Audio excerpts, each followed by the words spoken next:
할렐루야. 10월 6일 수요일입니다. 오늘 본문은 출애굽기 27장 1절서부터 21절까지의 말씀입니다. 한 가지 양해를 구할 것은 제가 이제 성막에 굉장히 관심이 많았고 공부도 또 많이 했기 때문에 성막에 대해서는 좀 욕심이 있어서 10분 안에 말씀을 좀 정리해야 되는데 자꾸 초과되는 것 같아서 다시 한번 양해를 구하고요. 오늘은 좀 정확하게 10분 안에 맞출 수 있도록 한번 해보겠습니다. 오늘은 성막의 뜰 부분에 대한 그런 이야기입니다. 뜰에는 번제단과 물두멍이 있는데 오늘 번제단에 대한 이야기입니다. 우리가 지금 며칠에 걸쳐서 성막에 대해서 보고 있는데 왜 이렇게 하나님은 꼼꼼하게 말씀하시고 기록하게 하셨을까요?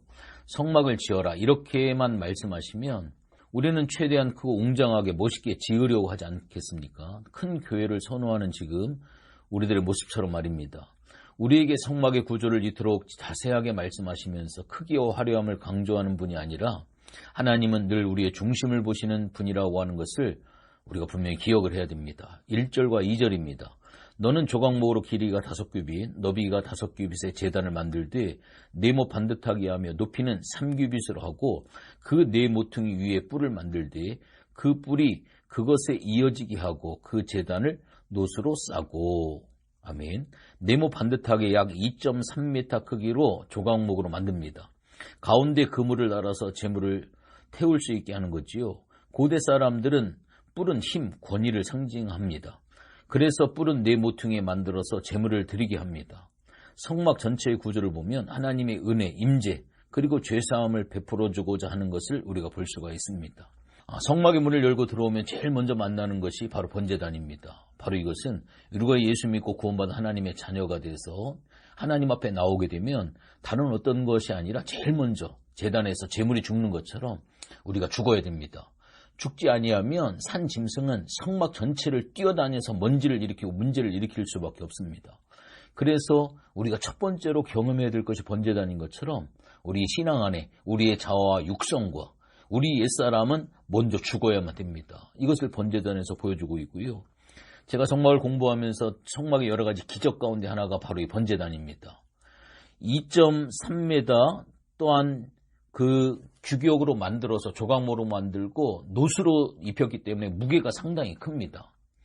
그래서 이것을 4명이서 이제 우리가 들려고 하면 굉장히 어렵습니다. 그런데 희한한 것이 하나님께서 성막을 이동하라고 말씀하시고 명령하실 때 4명이 이것을 들으면 평소에는 엄청난 무게이지만 하나님께서 이동하라고 말씀하셔서 이 번제단을 들게 되어지면 깃털처럼 가벼워졌다라고 하는 그런 이야기가 있습니다. 이것이 성막의 미스테리 가운데 하나라고 하는 그런 이야기죠. 거기에 이제 3절서부터 8절까지 보면 부속 재료가 나오는데요. 재를 담는 통, 부삽, 대야, 고기 갈고리, 불 옮기는 그릇을 만들되 제단의 그릇을 다 노수로 만들며 제단을 위하여 노수로 그물을 만들고 그 위 네 모퉁이에 놋고리 넷을 만들어라 라고 나와 있습니다. 성막들에 있는 것과 성소 안에 있는 것은 차이가 있습니다. 성막들은 조각목에서 놋을 입히지만 성소 안에 있는 것들은 조각목에다가 금을 입힙니다. 성소 뜰에 있는 것은 비가 오거나 눈이 오거나 새가 날아가다가 똥을 싸면 맞기도 합니다. 그리고 불을 갖다 지피는 거기 때문에 깨지면 버릴 수밖에 없습니다. 그러나 성소 안에 있는 것은 내겹 지붕으로 덮어주지요. 그 다음에 금으로 되어 있기 때문에 깨진다, 상처가 난다고 해서 버리는 것이 아닙니다. 다시 주조해서 사용하여지는 그러한 놋과 금의 그러한 차이점들이 있음을 여러분들이 기억하시면서 말씀을 봤으면 좋을 것 같아요. 여러분들 이 모든 것들도 하나님께서 모세에게 직접 보여주시고 보여준 대로 만들라고 말씀을 합니다. 하나님은 디테일과 스케일이 빠짐이 없으신 그러한 분임을 알 수가 있습니다. 이런 하나님을 닮아가는 성품이라면 하나하나 세세한 데까지 관심과 정성을 기울여 하고 무한을 기다리며 살아가는 우리가 되어야만 합니다. 이어서 9절서부터 15절까지 말씀 보면 너는 성막의 뜰을 만들지니 남쪽을 위하여 뜰 남쪽의 너비가 100규빗의 세마포 휘장을 쳐서 그 한쪽을 당하게 할지니 성막 울타리에 대한 이야기가 15절까지 이렇게 나와 있습니다.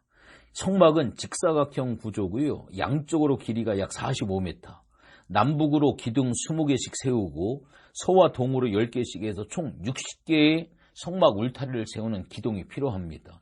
여러분들 성막을 공부를 하시면서 말씀을 보면서 이것을 여러분들 머릿속에 한번 입체화시켜서 그림을 그려가면서 보시든지 인터넷으로 들어가셔서 성막의 그림을 여러분들이 머릿속에 두시고 이 말씀들을 보시면 쉽게 이해를 할 수가 있습니다.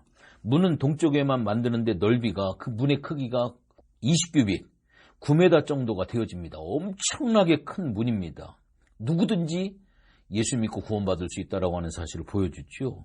문에 만드는 휘장은 첫 번째 성소와 지성소를 넣는 휘장과 동일한 문양입니다.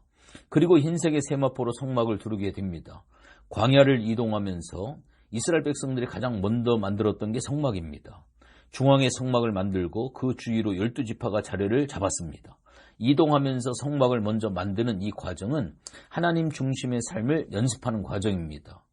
20절, 21절의 말씀 보면 너는 또 이스라엘 자손에게 명령하여 감나무로 짠 순수한 기름을 등불을 위하여 네개로 가져오게 하고 끊이지 않게 등불을 켜되 아론과 그의 아들들로 회막한 증거궤 앞 휘장 밖에서 저녁부터 아침까지 항상 여호와 앞에 그 등불을 보살피게 하라. 이는 이스라엘 자손이 대대로 지킬 규례이니라. 다시 성소 안의 등잔대에 관한 이야기를 하죠. 등잔대에 쓰이는 기름은 감나무로 짠 순수한 올리브 오일이어야만 했습니다. 당시 올리브는 4번에서 5번 짜서 썼습니다. 그러나 성전에서 사용하는 올리브 오일은 올리브 열매를 100% 짜서 첫 번째 오일, 버진 오일이라고 흔히 이야기를 하죠. 그것을 사용해야만 했습니다. 이러한 오일을 사용해 불이 꺼지지 않도록 하는 것은 제사장들의 몫이었습니다. 꺼져서는 안 되는 것이 핵심입니다. 등잔대의 기름은 절대로 떨어져서는 안 됩니다.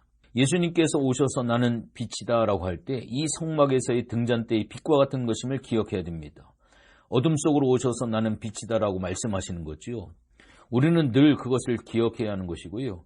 산상수훈에서 너희는 세상의 빛이다 말씀하신 것처럼 그분께서 세상의 빛으로 오셨고 우리 안에 오시면 우리는 그분을 비추는 빛으로 살아야 하는 것이고 꺼지게 해서는 안 됩니다. 왜냐하면 세상이 어둠 속에 있기 때문입니다. 이 땅은요, 어둠이 문제가 아닙니다. 세상이 타락하는 게 문제가 아닙니다. 세상은 원래부터 어둠이었고 타락한 곳입니다. 문제는 빛으로 오신 그분을 따른다고 하면서 그 빛을 비추지 못하는 게 문제라는 겁니다. 왕같은 제사장들이 이 땅에서 해야 할 것이 빛이 꺼지지 않도록 해야 하는 건데 그 역할을 우리가 잘하고 있느냐라고 하는 그런 말씀입니다. 하나님은 세상에서 살라고 우리를 부르신 게 아닙니다. 이 어두운 세상의 빛을 비추라고 우리를 부르셨습니다. 그러니 삶에서 기억해야 될 단 하나의 목적을 기억하지 못한다면 그것은 교회 역할을 감당하지 못하고 있는 겁니다. 성막을 들여다보면 하나님은 평수를 제한하고 본질과 핵심이 집중되도록 하셨습니다. 특히 등불 관리에 우리의 정체성을 두고 계십니다. 성막을 통해서 하나님의 의도를 발견해서 그 하나님의 뜻과 하나님의 목적을 잘 이행할 수 있는 이 시대에 하나님을 대행하는 하나님의 대행자로서의 삶을 살아가는 것, 그것이 가장 중요하고요. 우리 백향목에 속한 모든 성도들은 바로 이 성막을 통한 하나님의 비밀을, 교회의 비밀을 잘 깨달아서 그 기구 하나하나의 역할을 감당하듯 성도 한 분 한 분들이 맡겨진 사명과 직분을 잘 감당할 수 있는 그러한 귀한 교회 성도들이 되어주시기를 주님의 이름으로 부탁을 드리겠습니다. 기도합니다. 하나님께서 말씀하신 그대로, 하나님이 계획하신 그대로, 우리 모세에게 보여주신 그대로 만들도록 하나님이 말씀하고 계십니다. 하나님, 오늘 이 말씀을 무겁게 우리가 아멘으로 받아들이게 하게 하시고 성경에서 말씀하고 있는 예수님께서 우리에게 말씀하신 그 말씀이 그대로 지켜져 가는 교회, 또한 그러한 공동체를 이루어갈 수 있는 우리 모든 성도들이 되어줄 수 있도록 하나님 은혜를 주시고 오늘 하루의 삶도 주님 앞에 영광 돌리는 복된 삶으로 인도하여 주시옵소서. 감사를 드리며 예수님의 이름으로 기도했습니다. 아멘.